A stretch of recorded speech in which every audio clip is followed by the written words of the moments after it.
We'll just dive right into this. I don't know if you got a chance to look at the last episode I did with Glaze and Home Team and Gary and Maceo, but I've been really interested in the talk about HBCUs and Division I athletes going to HBCUs over Power Fives. And you are a prime example of someone who did exceptionally well at an HBCU, and you had a very long career in the NFL. So my first question to you is, why did you choose to go to a HBCU? Well, my story may be a little bit different than the normal person. I attended high school at LaGrange High School here in Georgia. So real good program, excellent program. Anybody who knows anything about Georgia football knows that LaGrange High School was one of those schools that was always mentioned with the Valdosta's and, you know, pretty much schools down south that was big in football. Well, in high school, my senior year, I quit football. Halfway during the season. I actually had a disagreement with the head coach. I was one of the stars, quote unquote, stars on the team. So I come to practice late, and it's the worst feeling is to come somewhere be late when everybody's there and you walk in late. So being a leader, the coach, actually, I find out now, hindsight being 2020, he wasn't trying to get on me to the point of embarrassment, but I was a leader. So I couldn't show up. Just like in corporate America, the world of corporate America, 9 to 5, you can't show up late. And even students, athletes, still today, you cannot show up late. So anyways, I show up late. So he really lets me have it. My pride jumps in, and I'm thinking in my mind, why is he hollering at me? And I'm one of the star players on the team. I'm just late. But anyways, I throw my helmet down and I walk off the field. Now, I really didn't want to walk off the field. Again, my pride was making me walk off the field because I felt like he embarrassed me in front of my boys. You know, I'm like, come on, coach. So I'm walking and I'm starting to slow down as I get to the entrance of the gate that surrounds the football field. Still yet, I didn't hear him say, hey, Tyrone. I'm expecting him to say, hey, Tyrone. Again, I think I'm a superstar on the team. Come back. Where are you going? He didn't say anything. From the time he told me to leave the field, go to the locker room, take my stuff off, that was all he said to me. Now, again, like I said, LaGrange High School, we were mad scientists when it came to athletes. Google LaGrange. LaGrange got a ton of guys that have played professional sports, football, baseball, all that kind of stuff. So, again, the season goes by, and I was a track athlete, pretty good in track. Pretty good in football. So at the end of the season, and this again, I'm telling my story how I ended up getting to a HBCU. And the season ends. All my other buddies who were seniors are getting scholarships to go to big time schools and everything, as they would say, the PWIs and all that good stuff. And there were no scholarships coming in for me. Now, I can't prove it, but anybody who listened to this show will say, you know what, I can probably say that is true. I believe the coaches were dropping my recruitment letters. You know, they were not giving me my recruitment letters because I quit.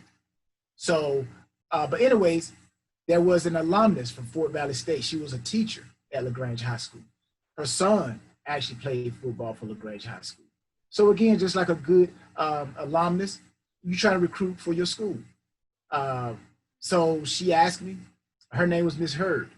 She says, Tyrone, where are you going to college? Where? I said, nowhere. I don't know where I'm going. So she says, do you want to go to Fort Valley State? I didn't know anything about Fort Valley State from the man in the mirror.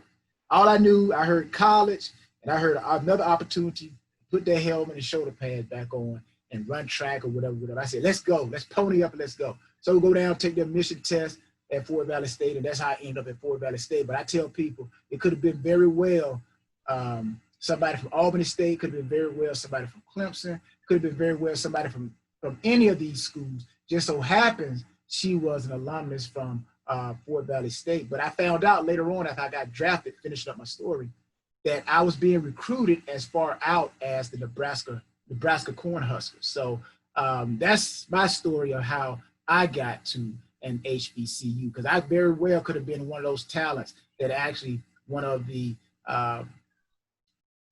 PWIs private white institutions could have snatched me up. So the Power Five, as they say, conferences. Well, thank God for Miss Heard. And I do believe you because I had a coach in high school who was hiding some of my letters too. He started junior year, but I got him back senior year.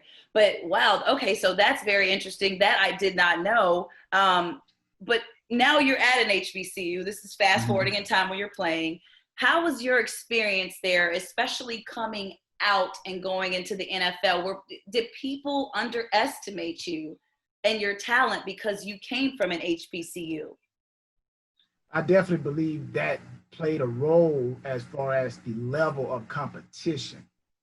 Just like anything, the level of competition determines how tough mentally, physically, spiritually you may be. The more you go through, then the tougher you're supposed to be. And sometimes that's true and sometimes that's not, but experience usually tells us a lot about a person. Like they say, what's the old saying? People love those who have overcome. Leadership is earned during tough times, not easy situations. So I guess if you apply that to sports, the tougher the competition, then that means the greater the leader you're probably going to be, or the greater the athlete you're going to be, because you were able to knock off those who were considered top competitors. But I've learned that there are just as much competition at the HBCU level than as at, well, the same at the HBCU level as at the Power Five conferences or PWIs. It's just that they don't get the right type of coaching. They don't get the of course, everybody say the money, that is true, and just the experience of what it's like to be at the top, because you try to go from the bottom, quote unquote, to the top, and you can't succeed at the top or get into the top if you don't know or get instructed by anybody who's at the top. So for me, thank God, I was so talented that I was able to do things on the football field and the track that made me stand out so much that the NFL took notice. Just like you look at history, there were a lot of guys who went to HBCUs that stood out. There were a lot of guys that played historical black college sports, but they were like all together. And that person that stood out was the one that got snatched up. So I think my talent actually separated me from everybody else, and it made it easier for me to make that transition. But it was tough mentally, because I felt like it was tough mentally going into the NFL, coming from HBCU. Right, because the structure. So the talent level was there. You're saying the structure and the amount of money that they give to these schools was just a little bit different. And I couldn't agree with you more on that one. That's completely what I think as well. But fast forwarding to the NFL, so you were drafted in '95. Your transition wasn't really rocky from what you're saying. It was, smoother than what I was thinking it was. It was rocky. It was rocky. So what made it? Nothing. So what made it rocky, that transition going into the NFL? Because the talent level was there. I mean, I see your numbers. You got 2 Super Bowl rings. You had a very long, successful career. What made that transition so rocky, other than the mental structure that you had to kind of get accustomed to going into the NFL? Well, again, that's about it, the mental, because everything starts with the mind. Everything, if you can think it, if you have rehearsed it, then you're able to, I guess, I would say in a short, better term, if you are strong enough mentally, then it allows you externally to just be exceptional. But if you're struggling mentally, then I don't care how physical you are on the outside, it's going to slow you down. So it was a struggle to where mentally, everything in the NFL or on that next level, whether it's corporate America, it's different doing a business class in college and taking tests and notes than it is doing the same thing in a Fortune 500 company. Now that's where they say the bullets are live. Now they're really live. So if you have not been taught what to expect on that top level, then it's going to be big time struggle. And that's where I would say most of my problems came, was the mental understanding how to play the game and all that stuff. But physically, I was able to hold on until my mind kind of caught up Gotcha. with my skills. So I'm one of those. So I'm 6 feet tall. I was a basketball player in college, and I played every sport out there. And I like to date athletes too, and tall men. So my kids are probably going to be a freak of nature. Let's just be honest. They're going to be up there. They're going to be athletic, and we are starting to see and realize just how important HBCUs, are when it comes to shaping the Black culture in America today. I want to personally change this narrative because I would love to send my child to an HBCU, but I feel like HBCUs aren't holding up their end of the bargain. So my question to you, the first part of the question is, would you change it? Would you go back and do it any differently if you hadn't walked out of practice and you had that chance to go to a PWI? Would you choose that PWI over that HBCU, knowing the experience you had? Well, I think you first got to ask yourself, what are you trying to achieve? And I'm a firm believer that you go wherever the best is, whatever you're trying to achieve. If I'm trying to be an artist, then I want to go to the best art class. I don't want to just go to an art class just because my brother is running the art class. If my brother is not producing, if he's not giving me the opportunity to be the best, then I will still support my brother. But I will have to go somewhere else where I can let my skills become to the best of their abilities. But I'll still support my brother. But again, I think it's all predicated on what you are trying to achieve. But at the same time, I do believe that struggle does create, or should I say adversity does create, cause creativity. Struggle causes creativity. Because at that small HBCU, I had to learn how to depend on me. I had to learn things hands-on versus some of these guys or ladies that go to these PWIs, everything is pretty much handed to them. Yep. But at the HBCU, you have to really struggle to a point of helpful struggle, and you learn things hands-on. So I would go back to HBCU, but I would want to grab some of the things from a PWI and put it into a Black institution. And I would definitely go to a Black institution. But again, to answer your question, I would want to go wherever could help me be the best that I wanted to become. Because at the end of the day, it's going to be me and my family. And, Fort Valley State is where I went to. Fort Valley State, to be honest, Fort Valley State is not calling me, asking me about my son, about my daughter, unless they try to recruit them. When my son or daughter gets a cold or they sneeze, I don't hear Fort Valley picking up the phone saying, hey, can we bring some medicine over? So at the end of the day, we love each other, but I think there is still a part where you got to say, hey, I got to do what's best for me and my family. And I like the way that you stated that, because it was stated in a way where it was careful and it was, okay, well, I have to take care of me and my family. And I completely get that. And I wasn't recruited by an HBCU either. Or I don't want to say either, but I wasn't recruited by an HBCU. And recently, I've just been a little disappointed. I'm going to be honest with you. I'm not going to call anybody out. But I've been a little disappointed with the amount of money that HBCUs have been receiving in the last few weeks. And they still haven't added a placeholder to sports programs, if that makes any sense to me. So there was a comment that was told to me, and I'm not going to say who it was told by. There was a comment that was told to me about, okay, so, what about the kids who are coming in for basketball? So football's canceled because of COVID, but basketball is still scheduled. So do we need strength coaches? Do we need any kind of coaches to help other than the assistant coach? And the message that was given back was, well, we're not going to hire a strength coach, and the students who play basketball can come as they are.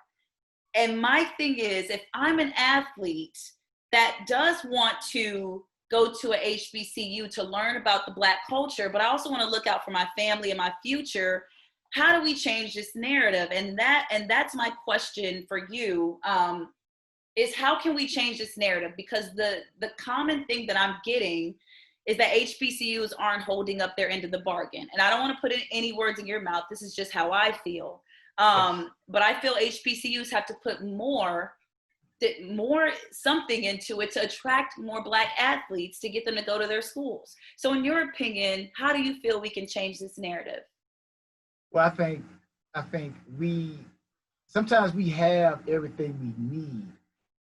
And this is a life principle, but I'm gonna narrow it down to your question, HBCUs.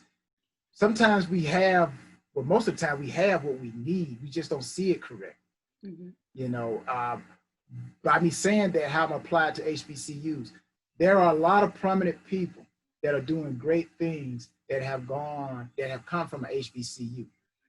Myself, okay, let's talk about Fort Valley State. Everybody know I went to Fort Valley State. I actually got the helmet sitting back there in the back, that blue and gold face mask. I see it. Fort Valley State, yeah. So I guess I can say Fort Valley, but there are a lot of athletes that have come from Fort Valley, and sometimes I don't think Fort Valley utilizes what they have correctly. We have got, even though I may not have a professor doctrine, so to speak, in front of my name when it comes to politically correct physical fitness, but I've gone to the highest level, which through experience, I would say I could call myself a doctor. Because if professional football is the highest level you can achieve, then I am a doctor. So go and get those who have left the school, been successful, bring them back. Because if you try to go out somewhere else and get somebody who did not attend that school, then they're going to probably ask you for an arm and a leg just to come. And then if they do come, guess what? They only going to stay there for maybe a year because they're just trying to use that platform to get them a bigger platform so they can make more money. So I think we as HBCUs, we do not utilize the people correctly that have gone on and been successful, and bringing them back, giving them opportunities, positions to within the institution, so that we could show off the people that have been successful, that have come from whatever that HBCU institution is. And then I think that is how you continue to keep the flow going. You got to show people what you produce, so that because people are like, what have you done for me lately? We can sit and talk about 30 years ago. That's 30 years ago. What have you done yesterday? Okay. So that's how I feel about it. I think we got a lot of people, prominent people, that HBCUs, some, not all HBCUs, but some are not utilizing what they have correctly. And if we were to do that, and also move some of the people out of the way who are distractions. There are some people who are in positions that don't need to be in positions, and they need to remove them and put the right people who maybe think a little bit more outside the box, or maybe people who really care about the institution, putting them in position. And I think we'll see that thing turn around. Does Fort Valley State ever ask you to come back? You know what? I've been trying to get back to Fort Valley, so hopefully, we can work something out. What I do want to, so I went to Georgia Tech, predominantly white school or institution. It's a PWI. And I'm not going to lie, I did go there because I said, hey, high academics, play in the ACC, I can do both. But I did miss out on that Black cultural experience. Now, good thing is I live in Atlanta, so I still got some of that Black cultural experience, just a little bit. But what I want to know from you is how or what did you learn at the HBCU outside of sports that is helping you culturally as a Black man in America today? What did you like about it? What did you like about it? What did you learn that you carried over, in the last 20 something years? I think work ethics, number one, like I said. Yep. You learn to do things. And I guess I can say this because I played professional football and I know what it means to be hand-fed. Once you become a professional athlete, I'm like, you're literally hand-fed. I'm like, we don't have to really, the greater your name, the easier life becomes for you, because everybody wants to just be around you, so they'll serve you, whatever. HBCU, they make you earn it. Again, it's almost like being around your mother and your father. If you say you want something, well, you better go earn it. I'm not going to give it to you. I'm going to make it harder for you. So I think with that, it helps you create a mentality that, you know what, anything that I'm going to achieve, it has to be up to me. It's kind of like the old saying. If it's to be, it's up to me. Mm-hmm. So I think HBCUs do give you that inner spirit of self-esteem, to where, you know what, I did it before, I can do it again. Whereas if you go to a place, a PWI, I don't know, it could be anywhere, where they hand feed you. So then once you leave, you think life is going to be like that all the time, where people just go give. No, no, no. I think life is more towards the HBCU experience than it is at the so-called schools that hand feed you. Because in life, I don't care what it is. If you're not producing, then they're going to fire you. They're going to bring somebody else in, get rid of you, and they're going to make you earn it. And that's the life of HBCU. So I think the HBCU actually serve you better in preparation for life than maybe, a Power Five or predominantly white institutions. Not all white institutions, and not all Black institutions are like that. But I think majority, if I had to say that. And we've got some really powerful people. I mean, look at yesterday, Kamala Harris, AKA from Howard. I mean, we've got some really prominent, powerful people coming out of HBCUs, and that plays an important part in the Black culture in America, and culture in America, period. But in my opinion, I feel like a lot of HBCUs feel like they can't do both. Is it impossible in your mind to both have elite Black athletes? And I keep sticking to this point because I'm just like, I want to drill in this point because I'm trying to get down to the bottom of why this problem exists. But is it possible for HBCUs to have elite Black athletes who, are like yourself, go to the NFL, the NBA, WNBA, and still produce congressmen, lawyers, doctors? I feel like, in my opinion, it's possible. But I never played on a professional level. I only got to college. So I'm coming to you, the expert, the doctor in football, who also went to an HBCU. In your opinion, is this something possible that can happen in our current climate over the next decade? By the time I have kids and they go to school in the next 18 years, assuming I get pregnant in the next few months, is this something that you feel can change? That's realistic? Is this realistic change? I definitely believe it's realistic change. Again, it all starts with the mind. You have to be instructed. There's a little, I guess a slogan, not a slogan, but a statement, a quote, should I say. Knowledge and its proper use wins battles. Knowledge and its proper use wins battles. And again, it all goes back to knowledge. Most of the people, whether they're instructors or people who have gone to the highest level, Black, white, Hispanic, Asian, whatever, they feel like, you know what, I have put too much work in. Now, this is if they're trying to go to a lower level and give their information back. Usually the lower level is saying, hey, you know what, we don't have an opportunity to pay you like you deserve. So can you give us a favor? And they like, no, I've worked too hard. I went through too much. And here's this other higher maybe possibility says, well, we know what you've done and we want to give it to you. Again, it goes back to, I got to feed my family depending on what that person has. So of course you're going to go to whatever feeds your family. Now, that doesn't mean that you can't help the lower institution, but you're not going to spend a lot of time. And I think in order to progress in anything, it takes time. It takes growth, repetitively hearing something over and over and over. And if you can't hear it every day, then how can you grow? How can you get better? So I definitely believe that it is possible that HBCUs and politics and can work. But again, knowledge and its proper use wins battles. So we got to teach them what it takes to be politicians, because we got to have politicians to come back to tell what that experience is like. So I think it is possible, but we just got to get the information to those who want to be politics. I hear you talking a lot about, right. I hear you talking a lot about the mental, about knowledge, about changing your mental aspect of how you think, and I couldn't agree more. And I see your book there that you have behind you. Yes. I haven't read it yet. I plan to, but it's called The Ultimate Success in the Game of Life, From Too Small and Inexperienced to 2 Super Bowl Rings.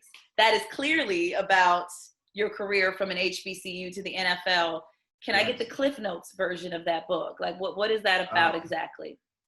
Wow, you know what? I'm actually at the. Yeah, please bring it out. Again, you hit it spot on, from too small to too inexperienced to two Super Bowl rings, because that's what they say about HBCUs. You're too small. The schools are too small. They're too inexperienced, and we are experienced. We just need the opportunity, and we're not too small. But I showed them that at the Senior Bowl. That's supposed to be all about the D1 schools, the Georgias, the Alabamas, the Georgia Techs, and Penn State. But I showed them, hey, Fort Valley can do it as well, which I want to tell you a little story once I finish this book here. But thank you for giving me the opportunity to talk about it. But just the clip notes of this book. It says, how does a young man who did not finish his senior year of high school football not only become a first-round draft pick in the NFL, but wind up with not just one Super Bowl ring, but two? The reason for this book is not to simply recant the amazing journey of myself, Tyrone Poole, but to share what he has learned along the way. Again, going back, trying to give that information, trying to feed the flock. This includes 12 dynamic principles that have shaped his life. They not only apply to sports, but they apply to life itself. Again, knowledge and its proper use wins battles. So in this book, you will learn how to choose the right pattern to follow. A lot of people don't know the right pattern to follow. That's why I think a lot of us are struggling, HBCUs. We're following patterns that lead to nowhere, and we keep following them and just regurgitating and you know, so we constantly eating the same thing and spinning like a hamster, as they say, a hamster on the wheel. We're just going around in circles. How your words affect your actions. You know, no, we're not lower than anybody else. Talking about HBCUs, you know what, we're just as good. So give us that opportunity. And then once you get the opportunity, you know what, don't complain where you start. It's not where you start, it's what you do where you are. And if you make enough noise, then the next door is going to open for you. It's kind of like those automatic doors. All you got to do is just walk up to it. When the store is open, you walk up to the door, it'll open up automatically. But you got to position yourself in front of that door. So again, we got to talk the right things. The tools you need for your journey. There are tools that you need. Again, if I'm trying to be a professional athlete, then I got to make sure that I position myself around the right people. If I'm trying to be a doctor, I got to position myself around doctors. I can't position myself around people who are trying to be, I don't know, airline stewards. It could be anything, you know. Right. But bottom line, what I'm saying, eagles got to fly with eagles, or the bird that you're trying to become. How to raise the bar of learning. You got to learn every day. Every day presents something new, and what worked yesterday may not work today. But what you did yesterday has an impact on how tomorrow, the next day will turn out. The key to rising above defeat, the power of depending on yourself, how to develop a nothing but the best philosophy. You know, a lot of us don't have philosophy for our lives. You know, you walk up to some people, what's your philosophy for your life? I don't know. And that's another reason why. You're right. Yeah, you're right. And then the last one is the secret to staying focused and never giving up. Again, a lot of us, we you know, they already try to make it hard for you. And when they put those extra hurdles in your way, you quit, you give up. But you got to learn to stay focused. As they say, keep your eyes on the prize. So no matter how many hurdles they put in your way, if you say you want to be a doctor, then don't stop until you break glass, as they would say in sports.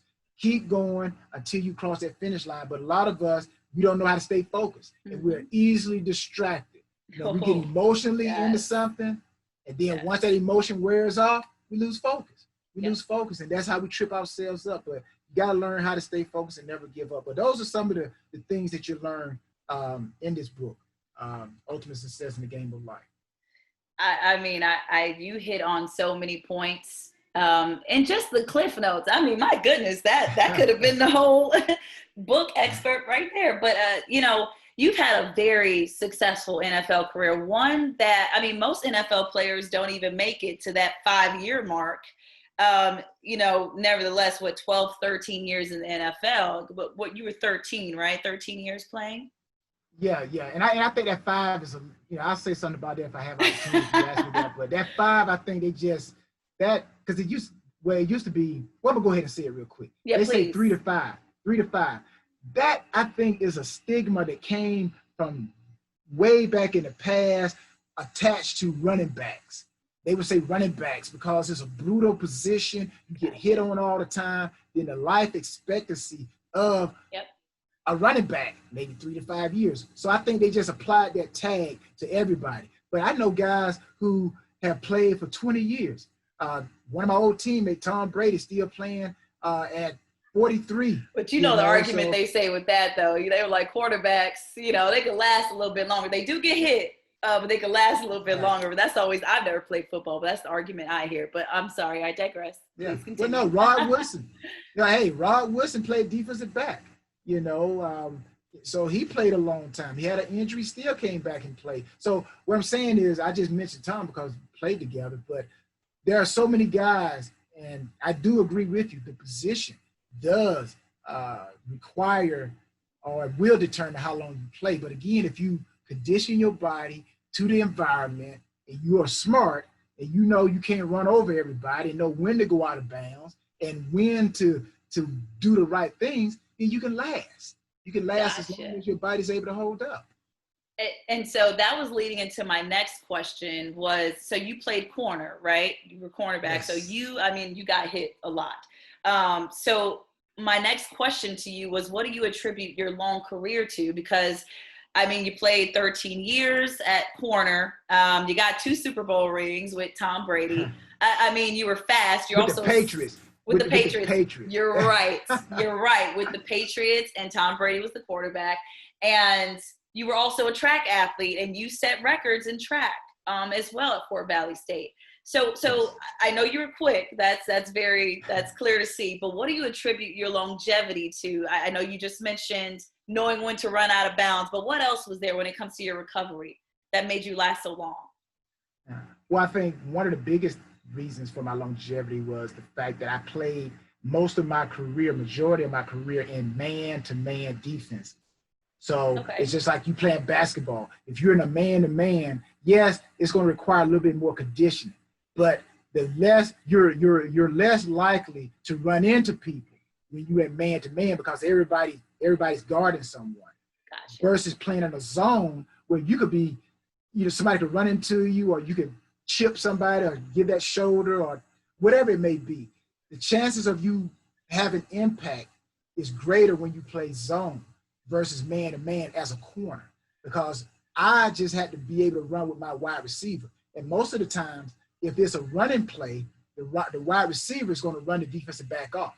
So about the time I realized that it's a run, the linebackers, the safeties, the defensive linemen have made the tackle. And I'm just running up saying, oh, man, I tried to get in on that tackle. But really, I think that's one thing that kept me longevity, being in man-to-man defenses. The other thing was just my training. I think I did very well as far as being around a lot of people, understanding what it's like to train your body, what muscles to work on, what these muscles work on. And also the other thing about tackling. If I did have to make a tackle tab, I was like, 2 things that I would do that determined whether or not I was going to blow somebody up or just try to tie their shoelaces, meaning trip them up. If I saw a guy, he catch the ball, and if he doesn't make eye contact with me, then I'm going to try to light him up, okay? Because the law of physics are now on my side. Because even if he weighs 200 pounds or 220, I played at like 189, 190 when I was playing. Uh-huh. So when I hit that person, my weight is going to be more than his weight because I can extend myself more. Gotcha. But on the flip side, if he ever saw me coming, then now he's going to take that 220 pounds and roll it up in a ball and make it feel more like 260 pounds. So now I'm taking more of the blow. So that's what I tell young kids now. If you see them make eye contact with you, trip them up. If you see them not making eye contact, blow them up. So that was my little thing that I did when it came to tackling. that I can give. Tyrone, I'm learning so much today. Like, I've never played football, but I feel like I can go out there and play because, no, seriously, but mentally, the way you just broke that down, that makes so much sense. And, when you're in sports, when you don't think mentally, you don't get that kind of sharp mentally overnight. That takes a lot of years to kind of formulate. And a lot of players don't know that until they get to college, the professional level. So mentally, again, we're hearing that knowledge, that mentality, that maturing mentally aspect to be a great athlete, especially one coming from an HBCU. But one thing for me, and I don't want to get the wrong idea with this, but as someone that comes from the Black community, we do a lot of trash talk, right? So mentally, we hear a lot of things. A lot of things aren't really going to hurt our feelings. So this is kind of me digressing, but trash talk wise, especially you coming from an HBCU, of course, don't get too vulgar, but what were some of the things that were said to you coming into the league that you had to prove yourself past? And did any of them get to you? No, I'm not a vulgar person, and really, I didn't hear a lot of vulgar stuff going. I think I might have heard more on the HBC level, right? than I heard, anywhere else. But no, I really myself, I was kind of like a quiet person. I learned, I guess you could say, even while I was in HBCU, that you never want to set yourself up for failure. And what I mean by that is, you got some people that talk so much trash. I could tell you football stories. Athletes, they run the ball and the running back picks up about 12, 15 yards. They get up, holding the ball up in the air, pointing their finger, first down and all that. So defensively, that's giving us fight. It's a target. It's just like you playing basketball. Yeah, if somebody come and they dunk on you and they all in your face or lay up on you or make a move, in your mind, you're like, okay, all right, I'm going to check. Right. I'm going to give you a little elbow or something. So I was that person that I said, you know what, I always wanted to be quiet. And I guess I can say I learned this early by listening to somebody talk about Jim Brown. Jim Brown, who used to be a running back for the Cleveland Browns, great Jim Brown. They said Jim told them, because he lasted a long time, right? And Jim said he always got up the same way every time. That's very slow and methodical. He said the reason was because back then when he was playing, they really were trying to hurt him. So he said getting up slow every time did not or could not, his opponents could not tell whether or not they had injured him or not, because he got up slow every time the same way. So they might have gotten to him, but because he got up the same way, they really never could tell. So if somebody can ever tell when they've gotten to you mentally, and it being an athlete, if I know I've gotten into your head, it's over. Your shot is off, everything is off. So I learned, not to talk trash, because if you're talking trash, that means you're energetic, you're full of energy. But then as soon as your mouth shut up, he's depressed. He's down in the dump. I got him, so now let me pour it on like hot sauce now. So that's why I never talk trash, and I just tried to just go out there and play. And, I celebrate, energy. You got to play with energy. But I never did trash talk. Again, we go back to that mental aspect of it. I love that story about Jim Brown and how he got up the same exact way over and over again. I mean, my goodness, I wish I would have known all this when I was playing. I could have had a more successful career. I had a successful career, but I want to let you get up out of here. But I want to leave on this. I've literally worked for people who only hired athletes because of our mindset, because of the way we think. Because we're go-getters and we just don't quit. We're stubborn. We want to achieve a goal. And I've literally worked for people that will only hire athletes. And you breaking this down for me right now, like I thought I got it before, but now when you break down the mental aspect of it and the knowledge and the methodical training, it makes more sense to me. So thank you for pointing that out. But the last question I have for you is, to the athletes today, I get it, colleges, we don't know what's going to happen with colleges and universities with COVID and this pandemic, in this landscape. We don't know if we're even going to have a football season or any sports, even in the spring. So they're just postponing everything. But if this movement continues, and to side note back to the beginning of the conversation in episode 1, McCord Maker, when he announced that he wanted to go to Howard, he's a top 50 prospect in basketball. He wanted to go to Howard. He passed up Kentucky, UCLA, and 2 other Power Fives to go to Howard. Even though they say, you know, homecoming got to him, they said that's what made him commit. He still started something, and he started that conversation. And I hate that now that might not come to fruition, and he'll probably just go straight into the league. But for other students like McCord Maker who want to continue this tradition, or not even tradition, they want to continue this trend of elite Black athletes going to HBCUs. What advice would you give a high school junior or senior who's considering it, who may not have parents who are knowledgeable about HBCUs? And let's also remember, a lot of these kids are coming from homes where they don't have a lot. So they're looking to make money really quick. If it's a young man or woman in that situation who can be one and done, but also wants to embrace that HBCU life and learn more about the Black culture, what advice would you give that student today? Yeah, well, a couple of things you touched on leading up to this question. Number one, like you said, the jobs or speakers. They want people with that tough mentality. That's why they probably go after athletes, because of the grind. And that's what corporate America is, that grind every day, a team. So that's probably why a lot of athletes are sought after for jobs or to come in and speak. But what I would tell young kids, number one, I have a daughter. She's 20. Girl, and she runs, yeah, she runs track, and she 400, 200. She's a phenomenal athlete, played flag football, basketball.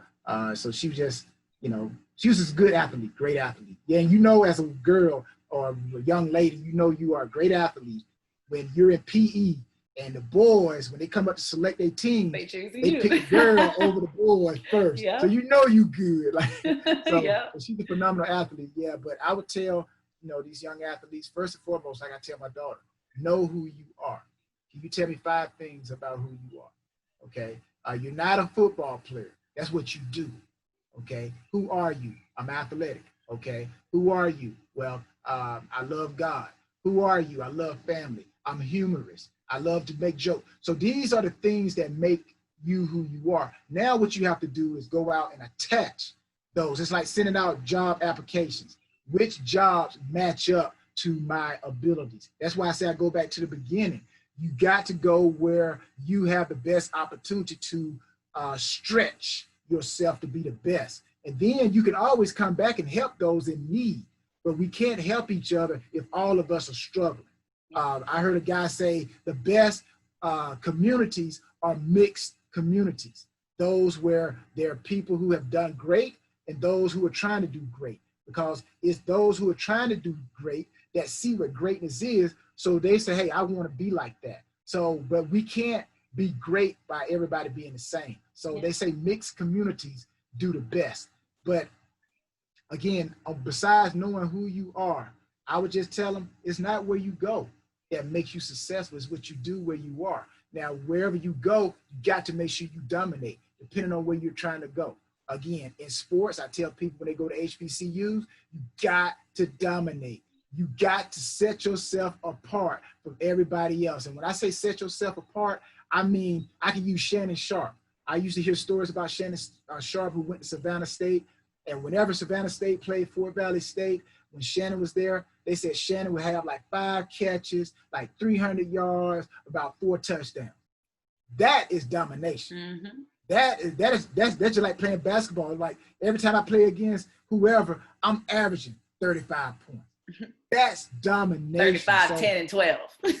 There you go, triple-double. There you go. So that's what I'm talking about. So again, that's what I tell these athletes. If you do want to go to a HBCU, depending on what you want to be, it's going to determine how hard you have to work and how much separation you got to keep yourself, separate yourself. So those are the things I would tell them. Number one, know who you are. If it's 5 things, 3 things, 2 things, or 1 thing, know who you are. And if you know who you are, then you know what you're not, and you know what you can become. So, and then on top of that, whatever you choose to do, you got to dominate in it. Like me, my daughter say, work that thing. You got to work that thing, and you got to work that thing until you get what you want. So That's what I would tell these young athletes coming out today. I think that's amazing advice. I'm reading Crucial Conversations right now because I'm trying to learn how to relate to other people. It's a great book, but next up on my list is going to be your book, Ultimate Success in the Game of Life. Yes. You dropped a lot of good tidbits that not only will help athletes at every level, but it helps you in real life. And we both touched on it. People hire athletes because of their mentality, and you hit it right on the head. So man, this is great. I have a lot to digest. I have a lot to read up on. I probably watched this interview probably 10 more times because you just dropped so much knowledge.